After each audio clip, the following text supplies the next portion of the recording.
प्रश्नावली 3.5 का प्रश्न संख्या 4 और पहला भाग। आपका बहुत बहुत स्वागत। प्रश्न इस तरह से है, निम्न समस्याओं में रैखिक समीकरणों के युग्म बनाइए और उनके हल किसी बीजगणितीय विधि से ज्ञात कीजिए।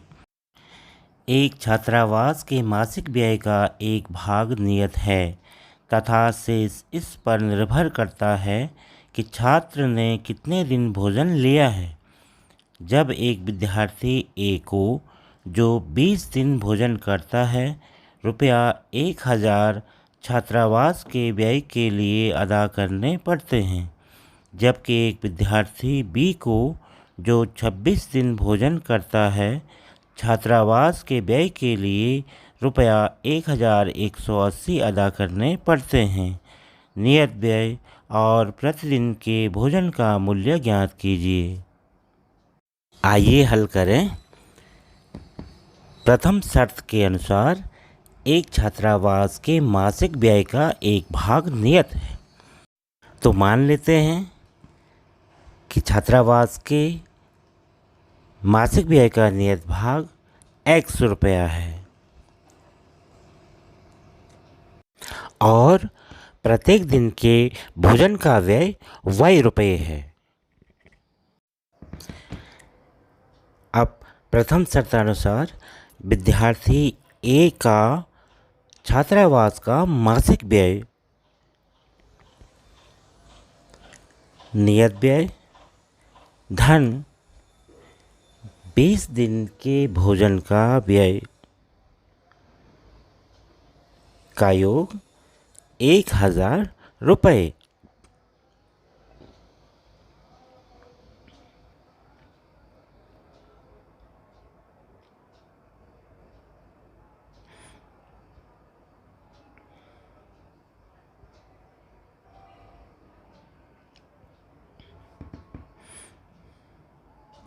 इसे इस तरह से लिखा जा सकता है, नियत व्यय यानी x रुपया धन 20 दिन के भोजन का व्यय यानी 20 गुणा y यानी 20y रुपये बराबर 1000 रुपये।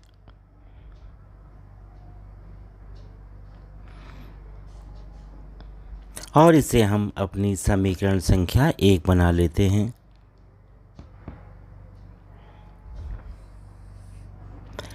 अब विद्यार्थी बी का छात्रावास का मासिक व्यय नियत व्यय धन 26 दिन के भोजन का व्यय बराबर 1180 रुपये या x धन 26 गुणा y यानी 26y बराबर 1180 रुपये। और ये हमारी समीकरण संख्या 2। अब समीकरण संख्या 1 और 2 को हम वज्र गुणन विधि द्वारा हल कर सकते हैं। वज्र गुणन विधि द्वारा हल के लिए सबसे पहले हम a1, a2, b1, b2 और c1, c2 का चुनाव कर लेते हैं और साथ ही वज्र गुणन विधि के लिए फॉर्मूला लिख लेते हैं। b1, b2, c1, c2, a1, a2 और फिर b1, b2। इस तरह से x बटा b1, c2 ऋण b2, c1 बराबर y बटा c1, a2 ऋण c2, a1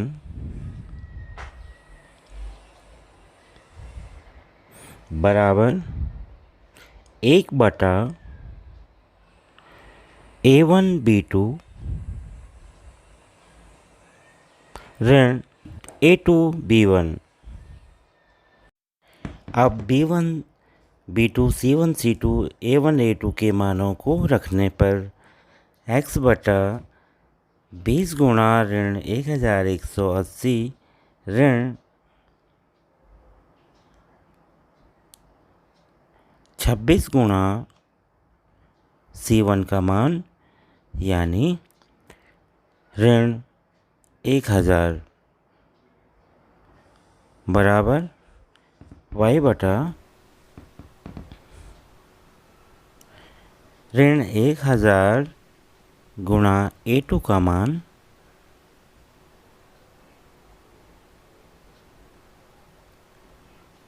एक ऋण C2 यानी ऋण 1180 गुणा A2 यानी 1 बराबर 1 बटा A1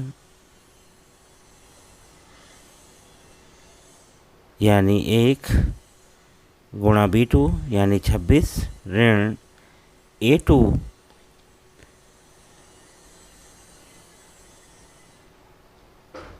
1 गुणा B1 20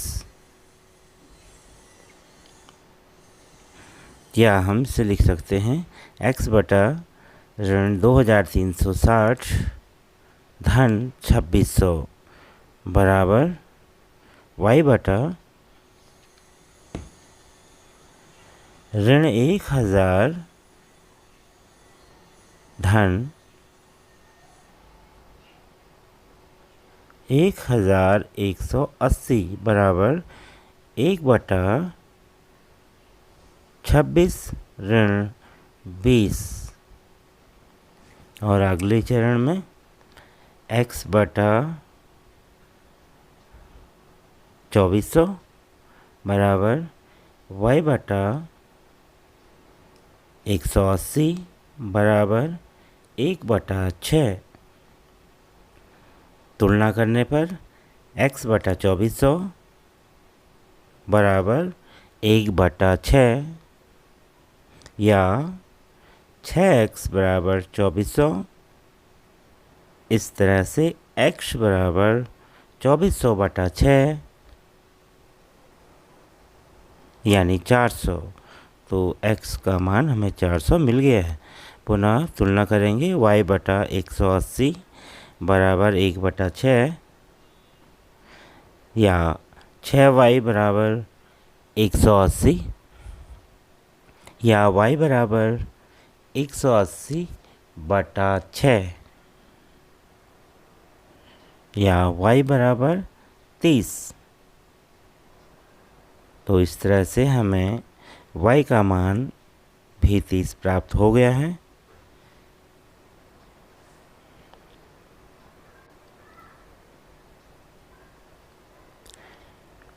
तो छात्रावास का नियत व्यय x रुपया 400 रुपये तथा प्रतिदिन का व्यय y रुपया बराबर 30 रुपया हमें उत्तर के रूप में